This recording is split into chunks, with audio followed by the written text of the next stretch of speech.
Well, I just wanted to give you guys an update on what we talked about last month as far as that I was offered a chaplain job that I ended up turning down based upon after much consideration and being that I'm at currently work at a local government job here and I have 7.5 years till retire. And I thought that after much consideration that would probably just be the best route and some other factors as well played a role in everything. But let's go back because I want you to see. I want you guys' opinion on I just want your input, put it that way. Your input to see how God's hand in things and what are your thoughts about the overall things as what I'm going to share with you. Now, remember I came with you guys confused, wondering what do I do about my situation. And in the midst of when I had this chaplain job, when I was deciding that I was going to take it, I get a call from my current job for a different position to utilize some of the counseling that I've had over training and things that I've had.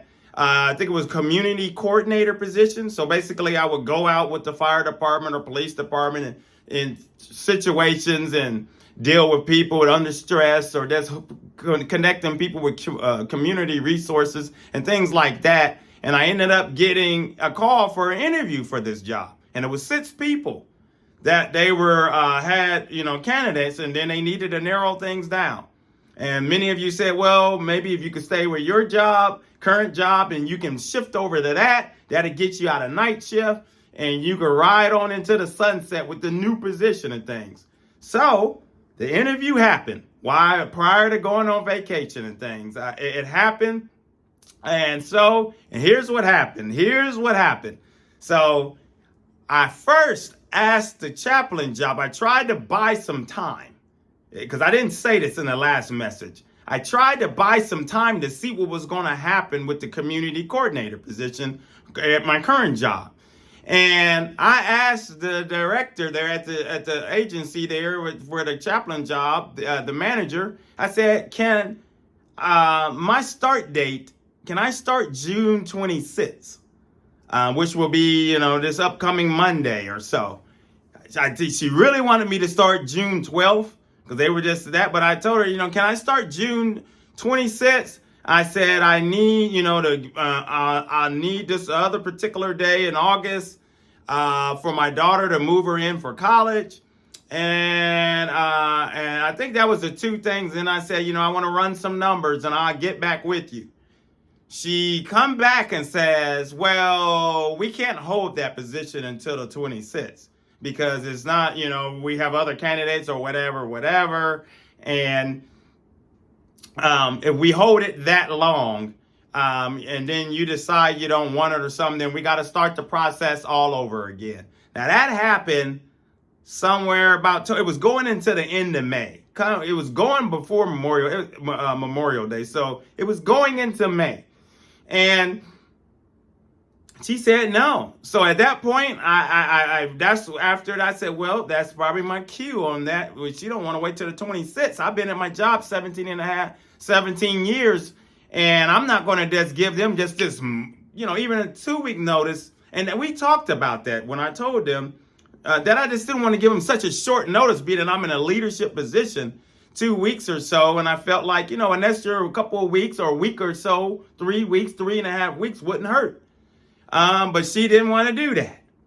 I get the call for the interview. I do the interview for the other job. And as I'm on my way to Seattle to get ready for the Alaskan trip, I have a voice message. And I see it, listen to it. I wasn't part of the next group of candidates. The human resources, Lynn, I've known her. She's the one that gave me orientation when I first hired. She said, sorry, Maurice, you're not moving on to the next round of interviews. The chief, which was the chief of the fire department, and she wanted to let me know. I wish I could play what she said on here. I'm gonna paraphrase a lot what she said, but the chief, he was really impressed with your interview. He said it's a new position. And that was the main key thing I kept telling you guys, that it was a new position And some of you were, well, you can make it your own and this and that and all of that. I was concerned like, whoa, I don't have anything to go off of here. And I'll have to jump into the fire or so for this new position. And I was a little nervous about it. But, the chief, his thinking was, they were very impressed, and and he said that his thinking is, being that it's a new position like that, they would like to have somebody that has definitely got enough experience to just hit the road running with this thing. And, I understand. But the chief said, if this department grows, and like that person, that coordinator needs an assistant, or it grows, expands, he wants me to apply again down the road. So they both, human resources director there and all, they both wanted to encourage me to tell me, we hope that this don't discourage you from future applying for anything, because we really think that you're a candidate for something, and especially if this thing expands and stuff like that. And I said, I totally understand. I'm not discouraged whatsoever. The Lord is, I didn't tell him this, but I'm just thinking, the Lord is, I'm still blessed. I make good salary. I'm able to still provide for my family and all of this stuff and all of that. So I didn't move on to the next round. And then, so what do you think about that? See how that happened? So the manager at the chaplain job wouldn't accept the 26th of June. Now, I would have already probably accepted that position if it wasn't for getting a call for the coordinator position for my current job. And I believed, after much prayer, that the Lord put up a roadblock to kind of stop me and make me rethink and reconsider some things, because it was going to be a $23,000 pay cut for me and things. But I know that the Lord will provide. But then I got to consider a whole lot of other factors as well. The health insurance was decent. It was not nowhere near like mine that I currently have for the family and things. And then I got to consider my daughter and the expenses and all of the things that's going to go along with her being launched off here to college and all of this. And that's, it was a whole, and with some other factors there that I haven't even shared. But it was that. So what do you think of that? Because look at this. I showed my daughter them tonight. I was just going through the jobs and looking through things and the Indeed and all of these things. And there it was. That chaplain job is posted again and all of that. And I said, oh, no, let me, before I end this video. So let me tell you what happened though. When I told her, well, I don't think that, I turned down the job basically or anything like that, she never emailed me back. It's as if, that's unprofessional, I believe.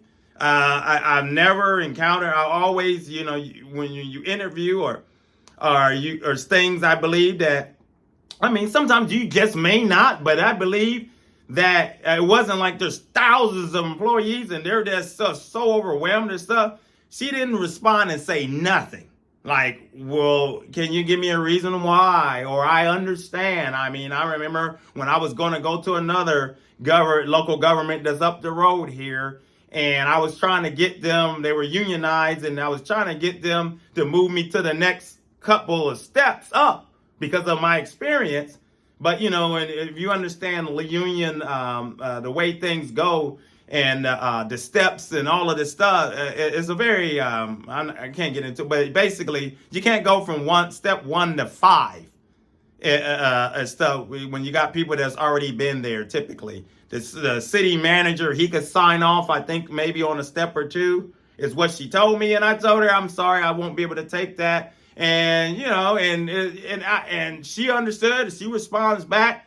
This particular manager at the chaplain job didn't say nothing. It's almost as if she was pissed off or something and things. And then I see today that it's posted again, the same job. Now, I saw that job recently when I applied for it. It was posted for about 6 months. When I talked to the head chaplain there, he said, they went through this great resignation thing as well with the jobs and people not wanting certain jobs and people moving on and all of that. So they were having trouble hiring people.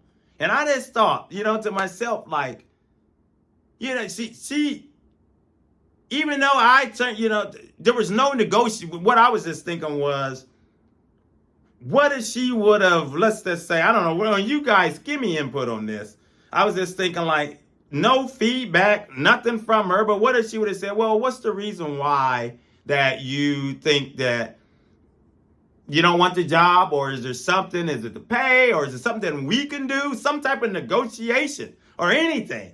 Because you just never know. They could have came up, they could have maybe covered more with their health insurance. They could have did something, raise that bump of salary up to really make me start to think then, like, okay, maybe this thing needs to be reconsidered. But now here they are back to square one.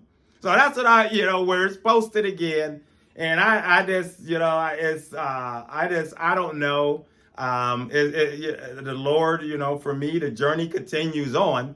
But I just, in a way that, I don't know if my wife or somebody had said it, but it's more so it shows the character of the company, because maybe that's one thing, that if she conducts herself like that and, that's non-responsive or just anything that's unprofessional, and not even have her assistant. I mean, there were some things in there that came across a little that makes you just think. And I just wonder, and of course, you'll sit there and wonder too, did I make the right decision? Should I have taken that job?